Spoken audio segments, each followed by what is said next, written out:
catholiques romains ont fait croire au monde que les Juifs avaient tué Dieu. Mais ils étaient aussi avec les Juifs.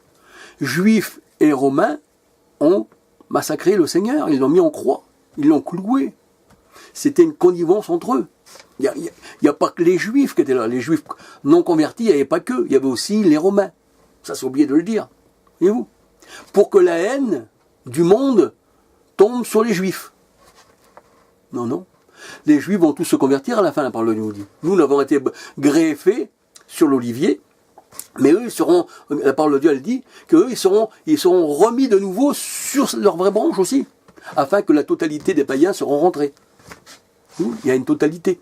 C'était dans les religions catholiques, protestantes, adventistes, baptistes, anabaptistes, armée du salut. Tout ce qui n'a pas été bâti par le Seigneur, planté par le Seigneur, sort. Sort parce que tu n'hériteras pas la vie éternelle. Alléluia. Donc, voilà. Alors, vous savez que la religion catholique veut dire universelle. Universelle. La religion catholique signifie universel. Universel, dans le mot universel, vous retrouvez le mot univers. Ça veut dire qu'elle remplit l'univers, elle est partout. Comme je disais tout à l'heure, sur les fromages, le nom des villes, mais partout, partout, partout.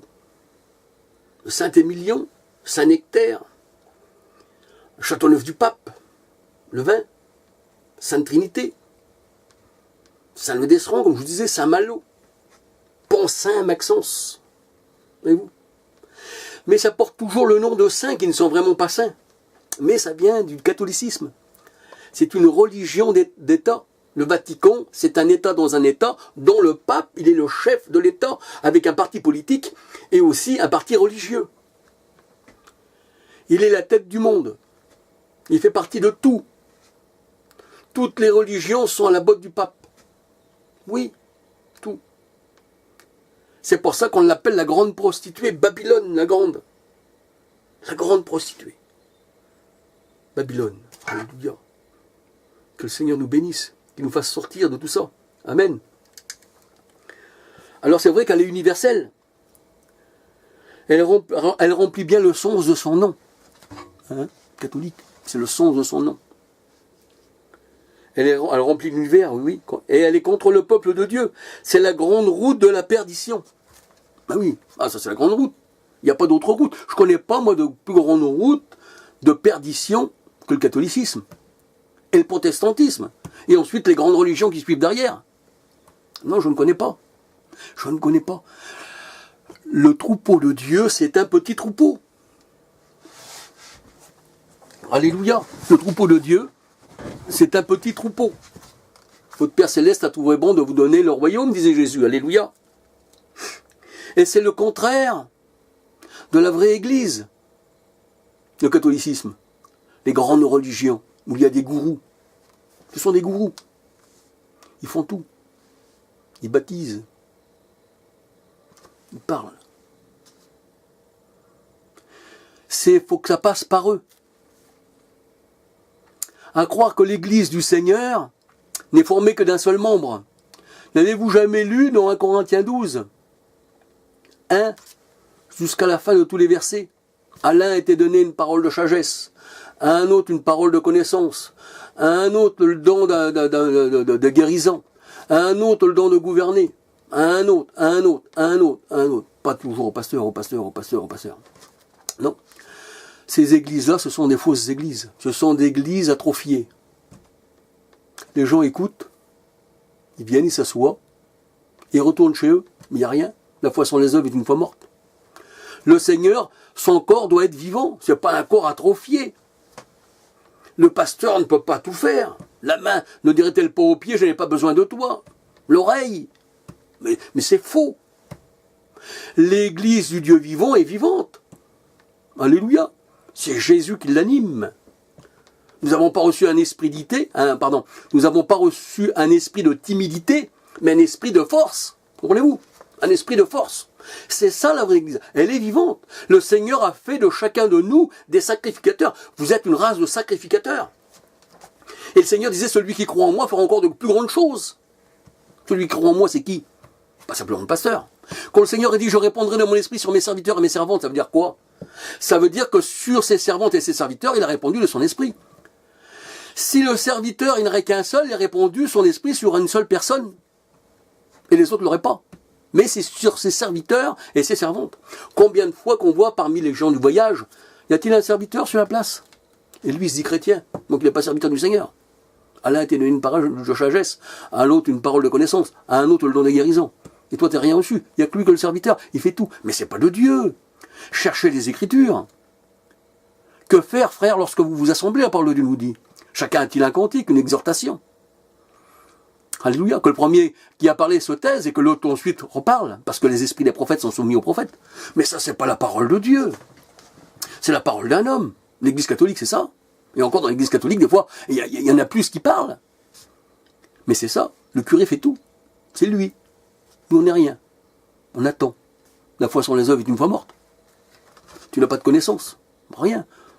Quand on parle le trois quarts des gitans, je dis bien le trois quarts, si c'est pas presque toute la totalité. Ils ne connaissent pas la parole de Dieu. Moi, je connais rien, moi, mon frère. Moi, mon pasteur qui est là-bas, je ne connais rien. Ah.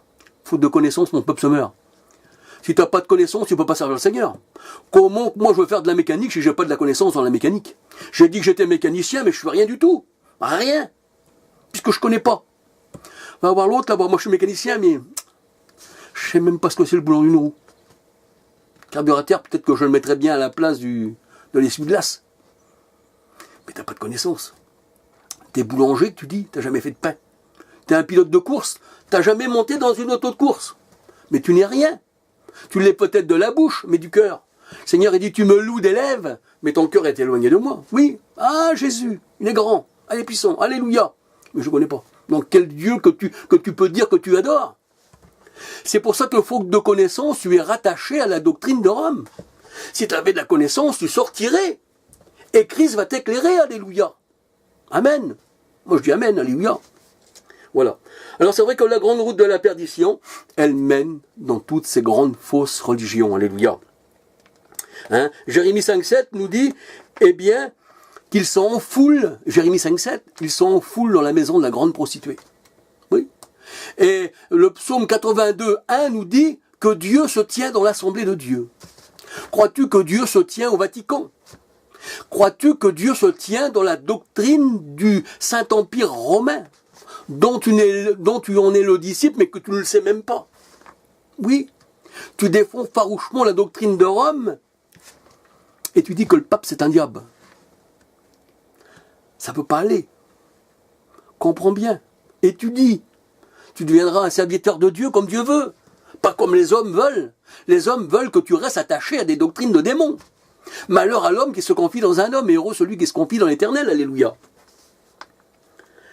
Amen.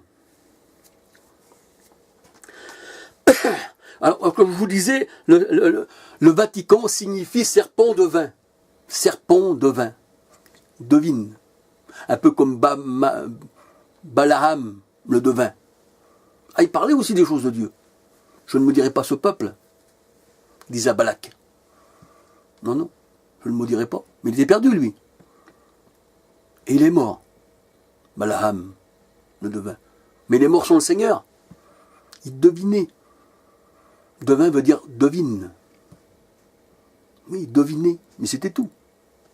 C'était Balaam, le devin. Voilà. Alors c'est vrai que la parole de Dieu nous dit qu'il faut sortir du milieu de ce peuple, qui n'est pas le peuple de Dieu, non. Il n'est pas le peuple de Dieu. Il est le peuple du démon, simplement. Alors je vous disais que dans les églises catholiques, il y avait des tombes.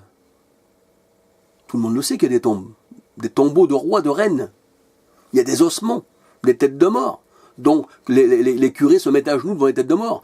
Des fois il y a des bougies dessus, parce que la bougie représente le soleil, représente la lumière. Mais la lumière de où? Pas la lumière de Dieu, la véritable lumière qui est venue dans le monde, non pas celle-ci. Ça représente le feu, les bûchers, les fours crématoires, la purification.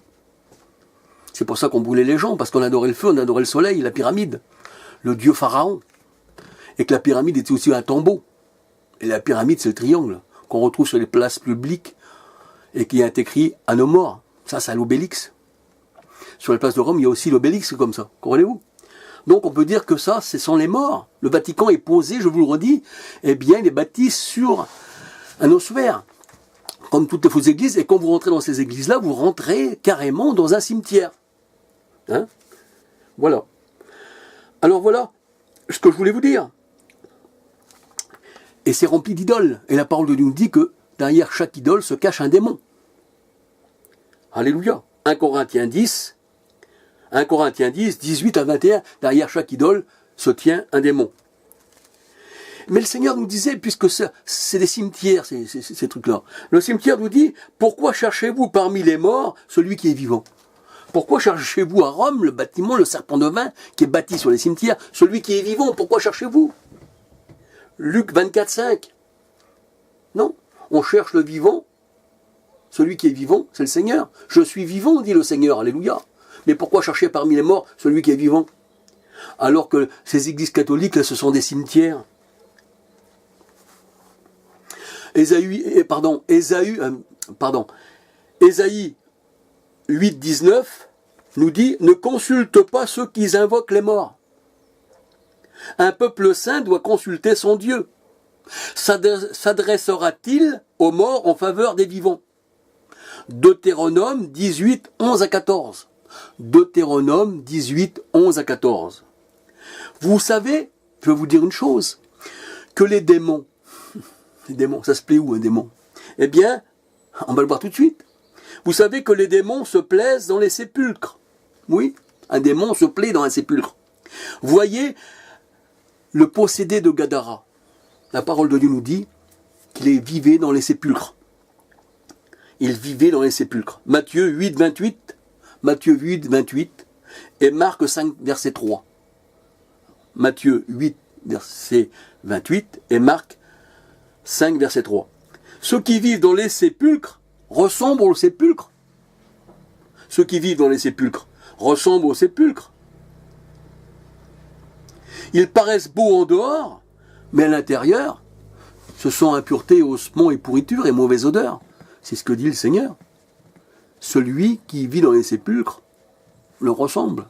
Vous ressemblez à vos idoles aussi, le Seigneur dit. Vous avez des yeux pour voir, vous. Vous ne voyez rien. Vous avez des oreilles pour entendre, vous ne voyez rien. Une bouche pour parler, vous ne voyez rien. Vous ressemblez à vos idoles, c'est ce que dit nous le Seigneur. Et ceux qui vivent dans les sépulcres ressemblent aux sépulcres. Ils paraissent beaux en dehors, ce sont des loups déguisés en brebis. Mais à l'intérieur, c'est toujours un loup. C'est la mort, assurée. Eh oui, alléluia.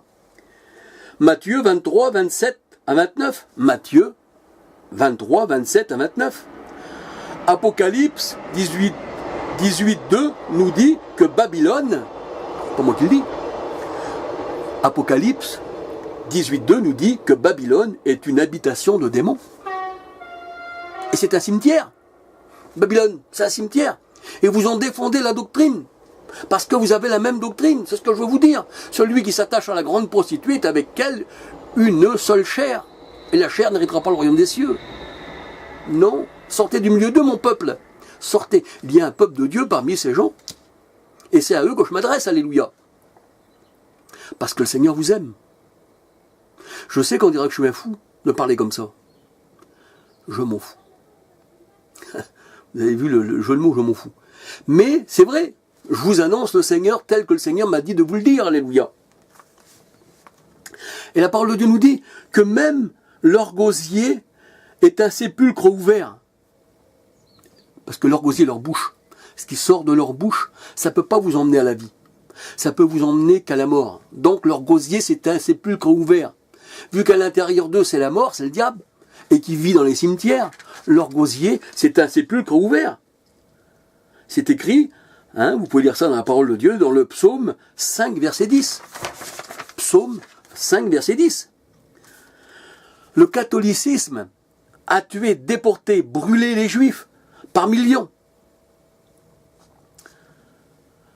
Le catholicisme a brûlé, déporté les juifs, brûlé, spolié, enfin des horreurs abominables Le catholicisme a fait ça par millions, ainsi que Martin Luther, Calvin, Zwingli. Je les oublie pas. Non, non. Ils font partie du troupeau. Hein? L'autre jour, j'ai discuté avec un curé au sujet de l'Inquisition. Mais en fait, le Seigneur, qu'est-ce qu'il a dit dans sa parole? Que celui qui tue est du diable. Et vous reconnaîtrez, vous êtes mes disciples, à l'amour que vous avez les uns pour les autres. Mais quand on regarde le catholicisme, ça n'est que tuerie, pédophilie, mensonge, mafia, enfin tout ce que vous voulez. Et ce curé dont je parlais, j'ai dit, mais comment être chrétien en faisant tout cela? Les inquisitions. Mais il me dit l'Inquisition, elle est suspendue, mais elle n'est pas abolie. Ça veut dire que ça peut revenir. Mais il y a encore des guerres de religion partout en Irlande du Nord, entre catholiques et protestants. Les protestants sont habillés en soldats, comme une armée, avec des mitraillettes, avec des chefs militaires, et ils se battent contre les catholiques. La même haine. Le Seigneur a fait de ces protestants des réformateurs, mais ils n'ont pas réformé la haine, les meurtres, les massacres. Ils en sont même des serviteurs incontestés. Mais moi je suis serviteur du Seigneur, alléluia.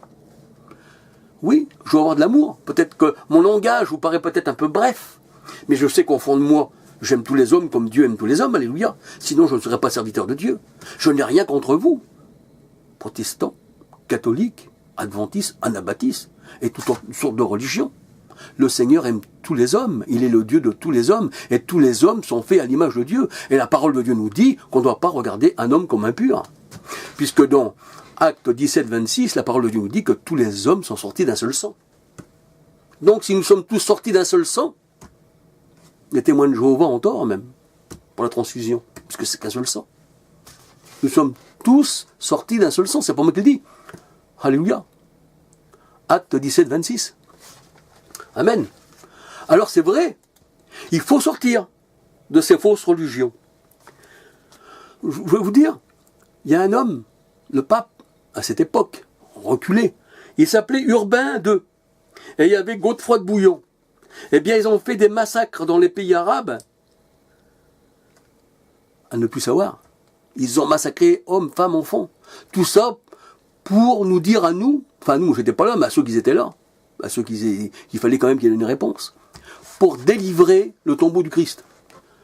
Mais le tombeau du Christ est vide. Le Seigneur n'a jamais demandé qu'on délivre son tombeau. Une pierre, un truc, un tunnel, je ne sais pas. Mais c'était une excuse.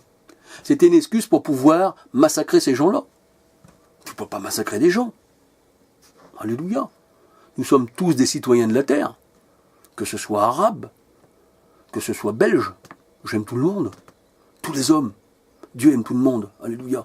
Dieu est amour. Il a dit dans sa parole, on reconnaîtra que vous êtes mes disciples, à l'amour que vous avez les uns pour les autres. Alléluia. C'est ça un vrai chrétien.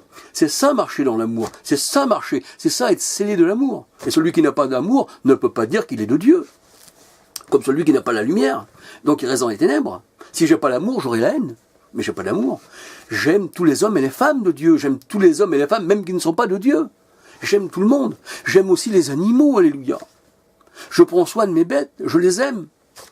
Avant, non. Avant que je sois converti, non. J'étais comme Paul. J'étais un persécuteur. Mais Dieu a fait de moi un homme nouveau, les choses anciennes sont passées. Mais ce qu'il a fait à moi, le Seigneur, il le fait aussi à vous, à tout homme. Il faut venir à la connaissance de la vérité. Qu'il est bon pour des frères de marcher ensemble. Le psaume 133. C'est là que le Seigneur dit qu'il envoie sa bénédiction sur nous. Qu'il est bon pour des frères et des sœurs de marcher ensemble. Alléluia. Le psaume 133 nous dit que c'est comme de l'huile qui descend sur les vêtements d'Abraham, sur sa barbe. Alléluia. Vous comprenez? Donc il faut marcher avec le Seigneur, pas marcher avec une religion. Sinon on va à la mort, oui. Alors c'est vrai que, eh bien, on voit que l'Empire romain, du Saint-Empire romain, hein, la Trinité romaine, et aussi le protestantisme, depuis qu'ils existent, ça n'a été que guerre de religion, massacre, guerre de 30 ans de religion. Tous les gens, il y a même des innocents qui ne voulaient pas mourir, mais qui sont morts, brûlés sur les feux. On entendait les voix par des kilomètres, comment que les flammes les avaient enveloppés. La vraie guerre, c'est contre le démon, qui tient les hommes prisonniers. C'est pas une guerre charnelle avec une épée. On peut tuer un homme, on ne tue pas le démon. Mais on peut tuer le démon, le chasser avec la parole de Dieu, afin que l'homme ne soit plus possédé du démon. Alléluia. La vraie épée, c'est celle qui sort de la bouche. C'est avec ça qu'on combat le démon. Mais on a de l'amour pour tous les hommes. Moi, je dis que tous les hommes soient bénis sur la terre. Alléluia. Car Dieu a tant aimé les hommes, la parole de Dieu nous dit, qu'il a donné son Fils Jésus-Christ. Alléluia. Afin qu'aucun ne périsse. Il a tant aimé les hommes, mais les hommes l'ont tant haï, tant d'antisémites. Parce que Jésus aussi, il vient de Sem. C'est sa lignée, alléluia. Vous savez que les catholiques, eh bien, si on ne croyait pas comme eux, ils mettaient des chaises sur un feu, avec du feu dessous, des grosses chaises en fer, armées de pointes, qui faisaient rougir à blanc, et ils assoyaient dessus le supplicié. Paraît-il pour eux que c'était un hérétique, il fallait qu'il soit brûlé, qu'il soit mis sur ce feu. Des fois, ils prenaient de l'huile, des fois, il était mis dans l'huile. Dans l'huile qui bouillait, qui était en train de bouillir. Il se détachait, les os se détachaient. Les os se détachaient de la chair. C'était un peu comme un poulet qui avait rôti au four. On reconnaîtra l'amour que vous avez les uns pour les autres, qui est le Seigneur. Oui. On reconnaît aussi l'arbre à son fruit. Tout arbre bon porte du bon fruit, un arbre mauvais porte du mauvais fruit, la parole de Dieu nous dit. Donc, à vous de décider. Si les religions portent du bon fruit, c'est vous qui voyez. Moi, je suis que le porteur de la parole de Dieu, alléluia.